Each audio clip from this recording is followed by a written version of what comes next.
Got it.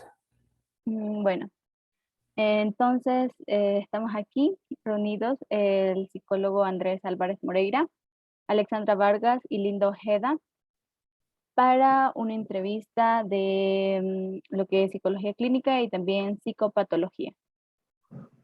Adelante, por favor. Ya, bueno, vamos a comenzar. La primera pregunta sería, para usted, ¿cuál es la diferencia entre un psicólogo general y un psicólogo clínico? Bueno, chicas, muchísimas gracias por la invitación. Un gusto poder acompañarles y estar a su servicio.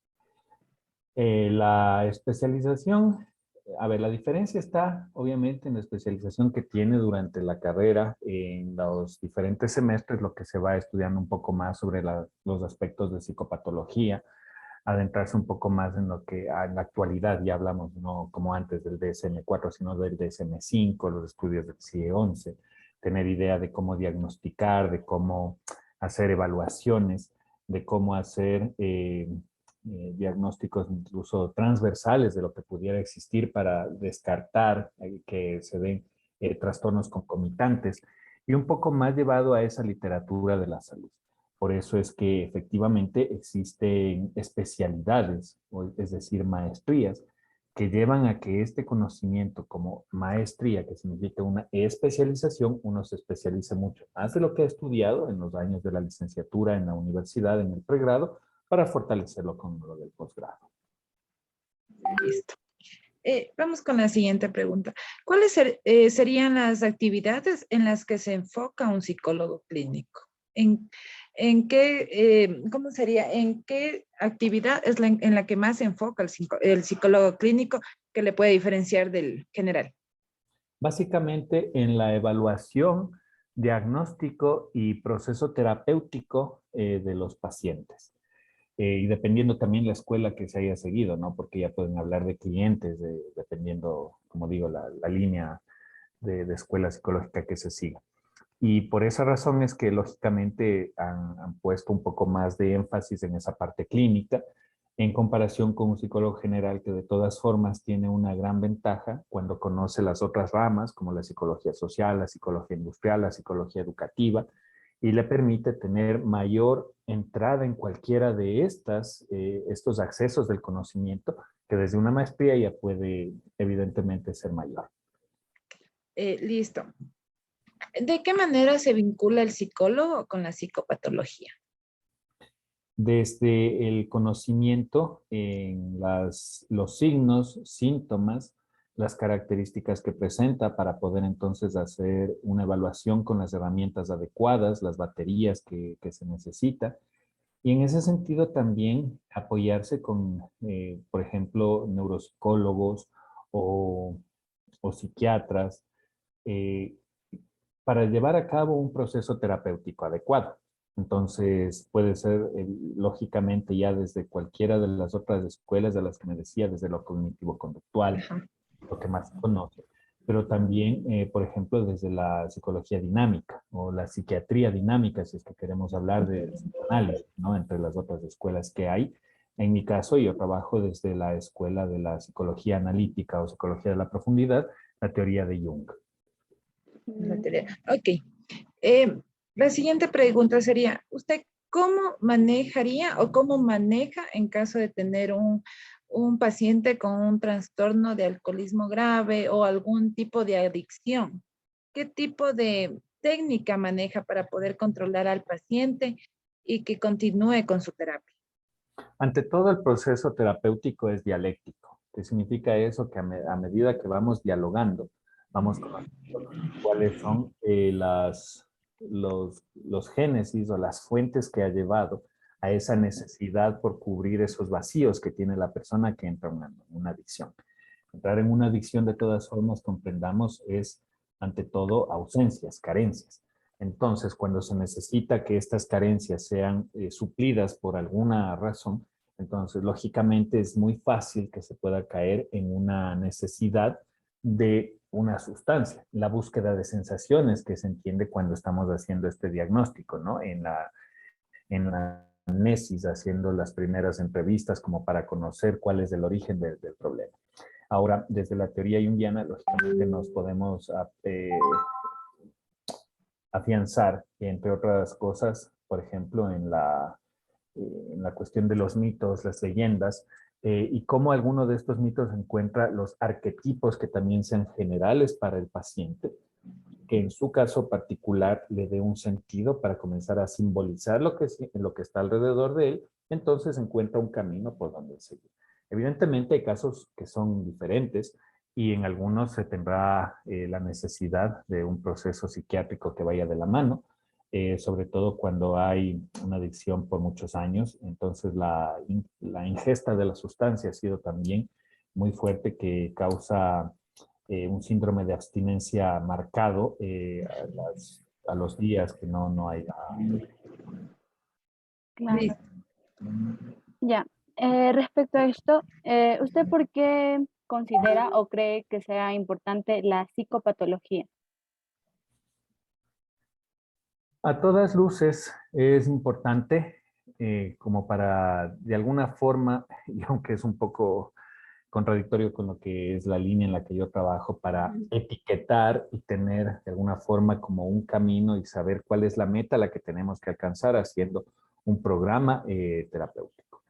Por esa razón, cuando ya tenemos realmente claro qué es lo que sucede con el paciente, en lugar de irnos por las ramas como para pensar que solamente es una neurosis, cuando en realidad puede ser un trastorno de bipolaridad, por ejemplo, o un trastorno de disforia premenstrual, entonces nos es mucho más claro saber cuáles son incluso los factores neurobiológicos que están ahí presentes o ausentes. De tal suerte que podemos hacer también la sugerencia de hacer una derivación para un trabajo conjunto con un psiquiatra. Ah, ya. Entonces, respecto a esto, ya que usted dice que va un poco contrario a la corriente que maneja, que es la de Jung, ¿usted considera o cómo ve a la psicología, a la psicopatología dentro de la carrera de psicología? ¿Cree que es necesaria? Lo es, definitivamente, porque en el momento en el que nosotros tenemos herramientas alrededor nuestro como para saber que lo que estamos hablando no solamente es desde el enfoque cultural de la persona, sino también que pueden haber factores neurobiológicos, entonces nos permitirá saber cuáles son también nuestras limitaciones. Recordemos que ninguna escuela, ninguna forma de trabajo exclusivamente es solamente y por sí suficiente para poder dar las respuestas. Está en realidad en nosotros como profesionales seguirnos formando, investigando. Yo ocupo algunas otras técnicas también, desde lo lacaniano, desde lo freudiano, como para conocer incluso la imaginación activa, que es muy junguiana, como para conocer qué es lo que es mejor para el paciente que está frente a mí. De alguna manera, me llevo de las palabras de Jung, ¿no? Domine todas las técnicas que usted quiere conocer, sepa toda la teoría que deba conocer, pero cuando está frente a un paciente, recuerde usted que solamente es un alma frente a otra alma. Mm, muy interesante. Ya. En caso de que algún paciente vaya a su terapia y no se sienta cómodo para hablar, ¿cuál sería su reacción o usted qué haría?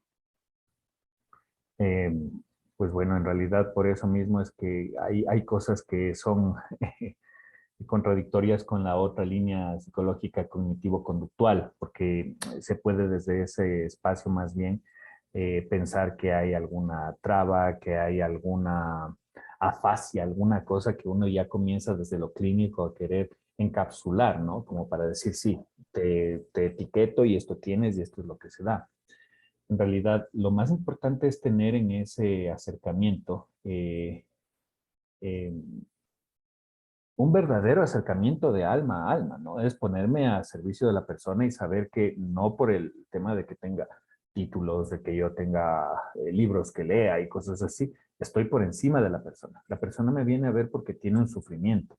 La persona viene a verme porque hay cosas que no entiende consigo mismo y de alguna manera lo que está buscando es no necesariamente reafirmar o confirmar lo que está pasando, sino poner consigo mismo en escala de valores en algunos casos o en escala de criterios, cómo puede también encontrar otro camino sin sentirse juzgado. Suelo por eso decir que mi ventaja es que yo no soy abogado, porque yo no estudié para ser juez, yo no juzgo a las personas, yo les acompaño en su proceso y a partir de eso entonces vamos viendo la realidad de cada uno. Bueno, es interesante, ¿no? Y siguiendo con lo que dijo, claro, los psicólogos no somos abogados. Bueno, no son abogados, porque aún me estoy formando. Sin embargo, me gustaría hacerle una pregunta. ¿Cómo calificaría usted algo que un paciente le cuente en terapia si está fuera o dentro del marco de lo legal? Mm. Mira que ese es un aspecto muy importante, ya que en el approach, en el primer acercamiento que hago con el paciente, le digo estas cosas, ¿no? Lo del abogado, pero que también todas las cosas, cual cosa que esta persona me diga, se va a quedar entre esa persona y yo, que voy a ser confidencial. Lógicamente, si es que esta persona me dice que tiene, y lo pongo un poco en tono de exageración, ¿no? Que tiene unos 50 cuerpos que están escondidos en el garaje de su casa, o que también ha tenido prácticas de pedofilia y cosas así, pues lo mejor es comenzar a trabajar para solucionar esos casos y en muchas ocasiones es posible que se requiera ir a la ley, ¿no?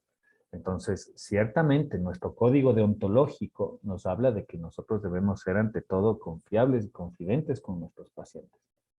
Pero también tenemos nosotros obligaciones morales, obligaciones legales.